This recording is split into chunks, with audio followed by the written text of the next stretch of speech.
This episode is brought to you by Nespresso. Gift magical mornings with Nespresso Virtuo Pop. Compact and stylish, Virtuo Pop is made to meet every morning coffee craving. From espresso to coffee, hot or iced, at the click of a button. And celebrate the season with Nespresso's limited edition coffee flavors. Sweet almond and hibiscus, cinnamon and candied tamarind, and festive double espresso. Magic in the making. Shop the holiday gift collection exclusively at Nespresso.com. Oh, Hilton stay, your beds are soft and cozy. No lumpy couch, no stiff futon, no shower line at crack of dawn. Oh, Hilton stay. When you want holiday comfort you can count on, it matters where you stay. Enjoy comfortable rooms and friendly service when you stay with Hilton instead. Save up to 25% this season when you book with Hilton. Hilton for the stay. Terms apply. 1, 2, 3, 4.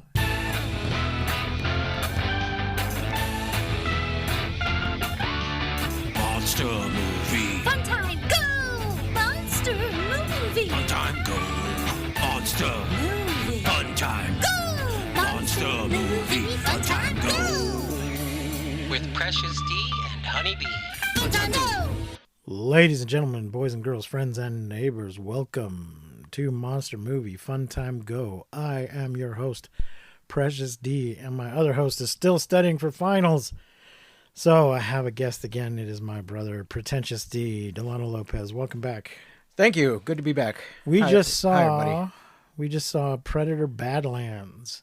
So we're not going to do a whole episode on that, but we'll give a quick thumbs up, thumbs down. Or as I call it, Predator Badass. Yeah. Thumbs up, thumbs down. Oh, I'd give it a thumbs up. Yeah. Yeah, it was good. It was fun. We liked it. It plays into it acknowledges the shared universe with Alien. There's Yes. some Weyland-Yutani stuff in here.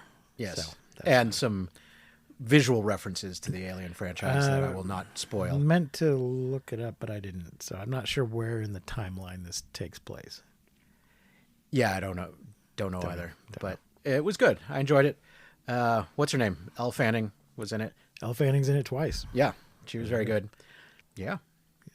It's worth seeing. And if one is willing to stretch, one could argue it's a kaiju movie. There's a big monster. There's a big creature in it, but that's not the main point of the movie. No.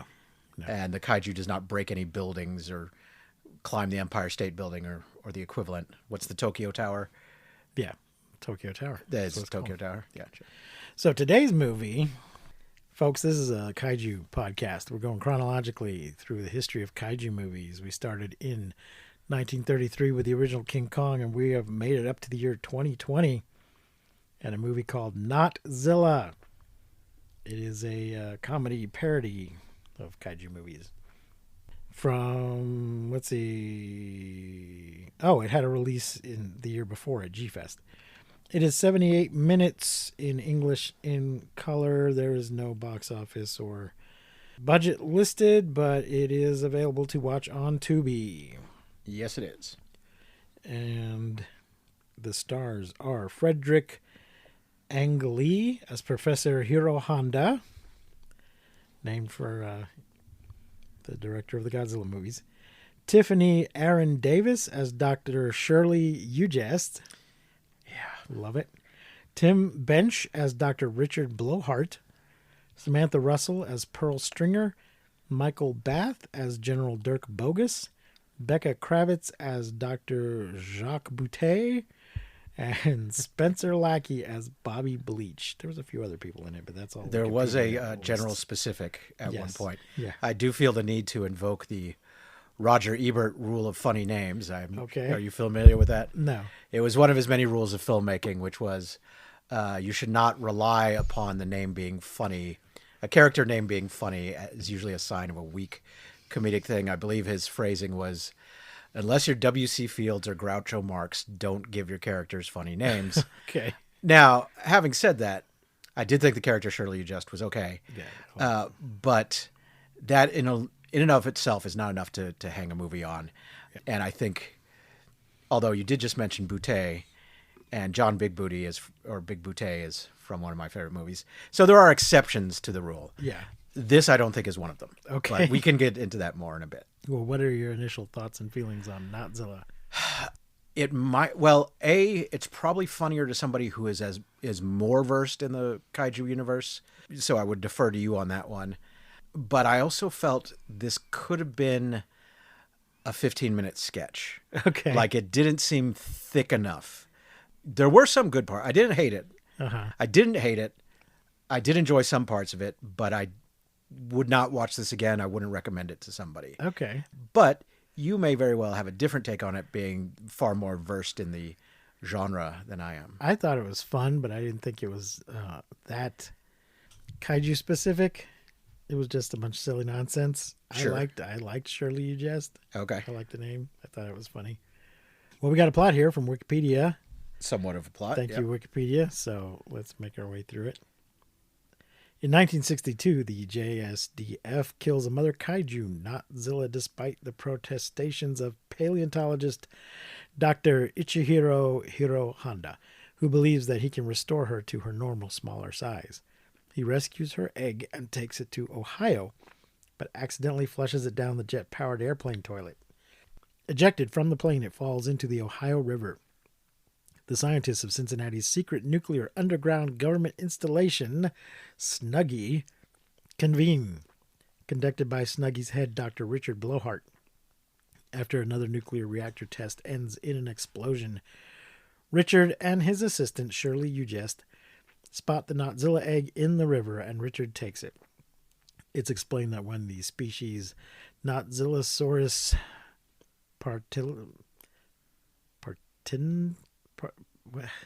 what is it called? Parchintilodon? Consumes alcohol. There was a pun in there, but I'm not seeing it right now while I'm looking at the name. Anyway, when it consumes alcohol, it grows to abnormal proportions. Later that day, the Notzilla hatches and immediately begins drinking all of Richard's beer. I noticed the old-fashioned beer cans. Did Yes. they have to have those made? Or were they? Well, it was a fictitious beer company. It was Padiddle Hills, Padiddle Beer Company. I'm And wondering if they used V8 cans or something. I don't know. To the best of my knowledge, I did search. The only listing for Padiddle I could find is the game when a headlight is out on a car and you yell Padiddle when you see somebody's headlight out. I'm not familiar with that at all. And you haven't, yeah, yeah, and it's one of those car games. And apparently, in some versions, when you say Padiddle, everybody has to tap the ceiling of the car, and if not, they lose points or something. But it did look like the fellow on the can was winking one eye. Okay. So like a car with a headlight out, I'm guessing. So the cans didn't have pull tabs on them. You have to punch them out with an old-fashioned can opener. Yes, well, I think there And were punch also, it on both sides so that the air flows. right, which it was unclear exactly what time period this was supposed to be set in. Right. Yeah, it's sort of vaguely in the 50s. Well, there's a lot of old-fashioned attitudes Yes. towards lady scientists and non-white scientists. Let's see. Notzilla continues to grow and escape. Hiro wants to save the monster while Richard wants to exterminate him. The Snuggie scientists search for him in their research vessel, the Pseudoscientifica. When the now immense Notzilla surfaces, a stowaway, Bobby, believing Notzilla has killed his grandfather, leaps onto his back with a handgun. Upon learning his grandfather's still alive, Bobby throws the handgun onto the deck. The sound startles Notzilla, who rushes away. Hiro admits he was responsible for Notzilla coming to America. Richard contacts the Pentagon for help in destroying Notzilla, but as most of the armed forces are preoccupied with the Cuban Missile Crisis, there's your time There was, period. yeah. He can only reach Frigidaire General Dirk Bogus, Who I believe is in charge of air conditioning. I Yes. think. Yes. head of military refrigeration for all of southwestern Ohio. Rockets, shells, and missiles have no effect on Notzilla, who knocks over vehicles and soldiers as if they were nothing but toys. A squadron of fighter jets arrives, but Notzilla grabs and cuts the wires they are hanging from. I must have looked away. I didn't notice that. That's funny. Planning to follow the monster to Cincinnati, Bogus asks Richard if Snuggie happens to have any super secret weapons laying around. prompting Richard to unveil his super secret Uber Fission Mega Blaster. Hero confronts Richard, who mentions that as a side effect, his weapon will irradiate Cincinnati for the next 50 years. No problem. Yep. Hero, who has a black belt in haiku, immobilizes Richard by reciting profoundly beautiful poetry. Yeah, there's a couple times like, why did I skip karate class? I did think the haiku showdown in lieu of a karate fight was kind of funny. Richard does try to fight back with a few poetry quotes of his own. I did think that was kind of funny, but like the film in general, it did seem to go on a little too long. Yeah. Shirley shares with Hero her theory of warm fusion, which potentially holds the key to returning Notzilla to his normal size. So it's not hot fusion or cold fusion. It's just warm fusion. Yeah. Notzilla menaces a train by. I like this part. So there's this train, and the people in the train are just silhouettes on the window. And when he picks up the train, the silhouettes are still just sitting there. And at first I was like, well, that's, but then he peels off the silhouettes from the windows and drops them, and then they turn into people as they're falling. And people react as if he's throwing people around. Yeah. There were funny bits like that. Yeah. Let's see. So he does that while Hero joins forces with local brewmeister Fritz Ubertrinker, using Shirley's warm fusion to develop an anti-beer formula. Isn't that just coffee? I don't know. Despite the danger to Cincinnati, Richard rallies his colleagues to help him build his Mega Blaster. Bogus faces Notzilla again, but fails. So Bogus is filming. Is it his son, his nephew? He's got somebody filming his stuff. And this guy's been to film school. Right. So he's talking about the sanguine sunset and stuff like that. And he's like a nihilist and starts rubbing off on the general. As the two teams of scientists continue their work, Bogus sets another ineffective trap for the monster with high-tension wires. With a blimp tucked under his arm, the monster runs a touchdown through the wires. Notzilla then makes his way through the streets of Cincinnati, emitting fiery burps. He picks up Shirley. Were they burps? I thought they were coming out of his butt. There was one to raise the joke to the next level, as it were. He does fart fire at one point. Okay. He picks up Shirley, but she manages to communicate with him, directing him to put out the fires he set. Unfortunately, he does so with a spray of urine. Then, setting her down, he leaves the city. This does not mention the reporter. Wasn't she a waitress who was studying to be a reporter? Yes, there's a whole other character that hasn't mentioned, the Pearl something. I mentioned her in the cast list. Yeah, who is an investigative reporter who goes undercover in various ludicrous outfits. Hides in the computer and stuff. Shirley returns to Snuggie and reveals Richard's secret. He's not a real scientist, but a former child movie star, Donnie Draper. This delights Dr. Boutte, but horrifies the other physicists. Shirley Dr. Boutte, by the way, is a woman disguised as a man. With a bad mustache. Because they don't take women scientists seriously. In 1962, which, to be fair, yes. Shirley encourages them to sabotage the Mega Blaster. So the real scientist had died, and this kid was with him at the time or something? Yeah. And he decides to take his place. Well, I don't guess he was a kid at the time. He had been a child star, and now I guess he was floundering and decides to just take the scientist's place. Let's see. Richard / Donnie unveils the weapon at Big Finale Ridge, and Dr. Boutte aims it towards the city, but it shorts out, sabotaged by the other scientists. Notzilla arrives and presents Shirley with a bouquet of trees. Hero shows up in a flatbed truck with the anti-beer formula stored inside an enormous beer can. Drinking it, Notzilla is reduced to his natural size to the delight of nearly all. Dr. Boutte, however, unveils a super-secret alternative power switch. As Richard / Donnie reaches to push the button, the rest of the cast leaps in front of the monster, declaring a la Spartacus that they, too, are Notzilla. Hero rams the beer can with the truck, knocking it into the death race path, causing it to spray the formula onto Boutte and Richard / Donnie. As a result, both shrink to the size of dolls. 4-star General Specific arrives, tipped off by ace reporter Pearl Stringer. There she is. Yep. General Specific appoints Shirley as the new head of Snuggie and Hero as director of the Pentagon's Pentagon's nascent giant monster protection program, tasked with protecting the world from sequels. In the aftermath, Shirley and Hero adopt Notzilla, who carries around Dr. Butte and Donnie in a toy car. Hero asks Shirley about adopting more kids just as 3 new Notzilla eggs float ashore. So there you go, folks. That is the plot to Notzilla. What else did we like or not like about Notzilla? I liked that it had a guy in a suit. It had a guy in a suit, and I thought the suit was pretty good. It's a puppet when it's small. Yes. And then it's a guy in a suit. Although the suit is very clearly not intended to be hyper realistic. No, it's not. Yeah, it's not trying to look realistic, but it does look well made. Yes. And, this is a low budget movie. Right. There are elements that are not entirely low budget. It's inconsistent. Yeah. Throughout it. I thought, we recently were watching those God Rega movies. And right. The suit, we get to actually see the suit in this one. Right. And they actually built some miniatures for him to knock around and run touchdowns through and stuff. Yes. So I appreciated that.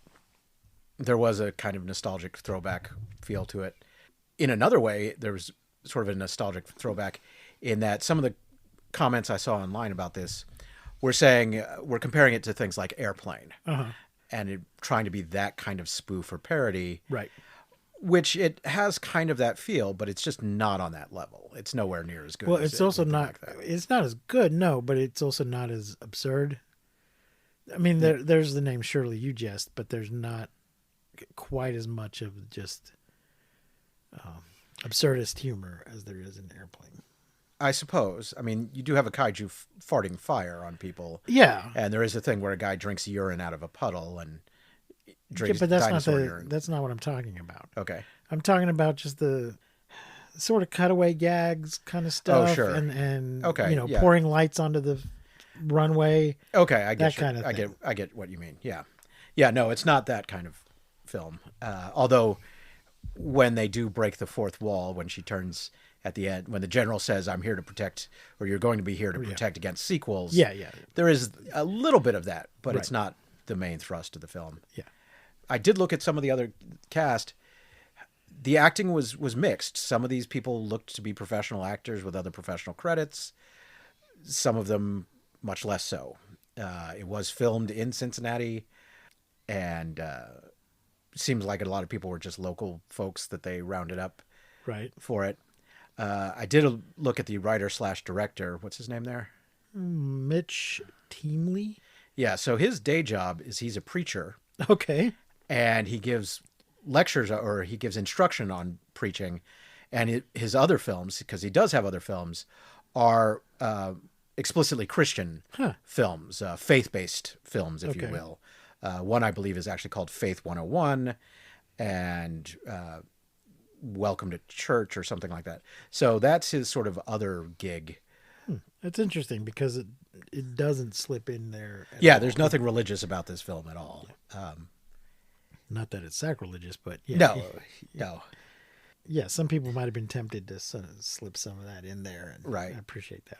Yeah. There's a comics adaptation. Oh, really? By Ninja High School and Warrior Nun creator Ben Dunn. Okay. Yeah, I don't know where one would find that. I'll look around. Yeah. I'm not sure. Did you say Warrior Nun? Yeah. Because I think I've heard of that comic or seen it around at some point. Although the concept of a warrior nun is not, I'm sure, unique. What's her name? Ariala, Warrior Nun. It got turned into a Netflix series, and they changed the title. Oh, yeah, I did see that. Is that where she's got like a disc attached to her back or something? Yeah, and I don't remember. I mean, I had a few of the comic books. I didn't have all of them, but I don't remember that being an element at all. Maybe the Netflix show is just called Warrior Nun. I don't know. I don't want to go on that tangent right now. Okay. So yes, getting back to this. Yeah. Again, I didn't hate it. It had some good parts in it, but I felt it went on too long. Kind of retreaded some of the same jokes. Yeah. One of the comments here says it might have worked better as a short. Yeah, it could have been. But it did look like they had fun making it. Yeah. There's, I didn't hate sitting through it. I don't know that I would go out of my way to tell anybody to go see it, though. But it originally premiered after they did the festivals and whatnot. It was originally on Amazon, but now they want you to pay for it. But it's on Tubi for free. Right. You can watch it on Amazon if you get a 7-day trial to Midnight Pulp. Maybe I'll try that. Yeah. See what else the Midnight Pulp has to offer. Although, having poked around on Tubi, it seems like they will put anything on Tubi, pretty much. I mean, far more amateurish productions than this. Well, sure. Sure. There, I can't remember now what it's called. Commando Shark, post-apocalyptic Commando Shark. I think I watched For Friends podcast. They've changed the name to Last Picture Show. Okay. Last Movie Show. It's not the same. There's a movie. The Last Picture Show is a movie. Yeah. I think they called it I think they didn't call it Last Picture Show. They called it something similar. Last Theater Show. The Last Picture Show on the left. No, because there's a Last Podcast on the left. Oh, okay. There's a it's post-apocalyptic podcast. Gotcha. Final Picture Show. Maybe that's what they called it. Okay. Anyway, yeah, we watched that on there, and it is really bad. Yeah, and so really low budget. But they'll also have they've got real movies on there too. Oh yeah, it's not they all do. shit. No, they do. I love Tubi. Oh, I like Tubi. I'm just saying you got to be wary. And to this film's credit, it is by no means the worst thing on Tubi. No. There's much worse things on there. So I don't want to be too harsh on this one. It's not a terrible film. Also, I'm just going to talk about Tubi for a little bit here. Okay. A lot of shows that have been unavailable have started showing up on Tubi. Like TV shows? TV shows. Okay. Most recently, I was watching the Men in Black cartoon. Okay. The Zorro TV show from, I think, the 90s. That for a long time you just had to get an overpriced DVD that was out of print. Queen of Swords. Is Earth 2 on there? I don't know. Let's find out. For those of you who don't know, Earth 2 is one of my favorite TV shows because it has Clancy Brown and Tim Curry. Yeah. How can you frickin' go wrong with Clancy Brown and Tim Curry? Yet it got canceled after one season anyway. Earth 2 is not on there. Oh, It might be somewhere else. I dressed as Clancy Brown from Earth 2 for 1 year for Halloween. Because he likes to make people go, who are you supposed to be? Exactly. That's kind of my costume is a trivia question in and of itself. 2 does... This episode is brought to you by McAfee. Swimsuit, passport, phone, with VPN activated. VPN? Cell phone service is going to be spotty on vacation, so we'll be using public Wi-Fi. Sounds sketchy. Exactly. The networks can leave your personal info, like credit card numbers, exposed to hackers. McAfee's secure VPN lets you browse and bank safely from wherever, whenever. Learn more at McAfee.com/online protection. With new, gentler scented Clorox disinfecting wipes, clean finally smells as good as it feels. On everything from lamps to ceiling fans. Even on your kid's toy shark. Oh, ouch. Clorox disinfecting wipes. Now available in... Ooh, crisp lemon. Find it on Amazon. Clorox. Clean feels good. Maybe it's on Netflix. I have a feeling when I click on this, it's not going to be current. No, I have the novel. Not currently available. I have all 3 of the Earth 2 novels that came out as well. Okay. Yes. The DVD of the series is $54.88. You can get it used for $53. Oh, I have the DVDs. Oh, you do? Okay. I do. Yeah. I'm just checking to see if it was on there. Okay. So it might show up. Do we want to get back to this movie? Yeah, Is there sure, anything more to be said about this movie? I think we've kind of covered it. Yeah. So there you go. What are you going to rate it? Again, what's the one? Is hated, didn't like, it was okay, liked it, loved it. I'd give it a 3. It was okay. Me too. Yeah. I'd give it a 3. And you don't feel as a kaiju connoisseur that you would feel it would be any higher rated? No, for that. Okay. no, it was just okay. Just okay. Well, folks, that's going to wrap it up for this week. What is next week's movie? Next week's movie is Monster Seafood Wars. It is also on Tubi and Prime and Plex. Okay. So there you go. Yeah, that's all I'll say about that for now. So thanks for joining us. Check out our other show, Mars Needs Movies, on wherever you're listening to this one, probably. Until next week, I have been Precious D. And I've been Pretentious D. Remember to keep calm and take shelter in basements. Please don't misuse science. We won't see you, but you will hear us next time on Monster Movie Fun Time Go. You've been listening to Monster Movie Fun Time Go. If you enjoyed the show, please consider rating and reviewing us on your podcasting platform of choice. You can leave us a message and find links to all our things at mmftg.com.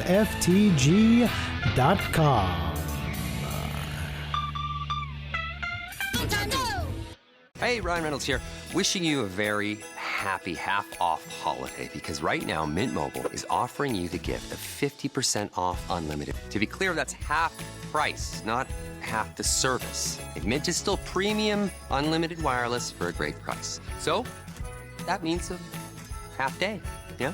Give it a try at mintmobile.com/switch. Upfront payment of $45 for 3-month plan, equivalent to $15 per month required. New customer offer for first 3 months only. Speed slow after 35 gigabytes if network's busy. Taxes and fees extra. See mintmobile.com.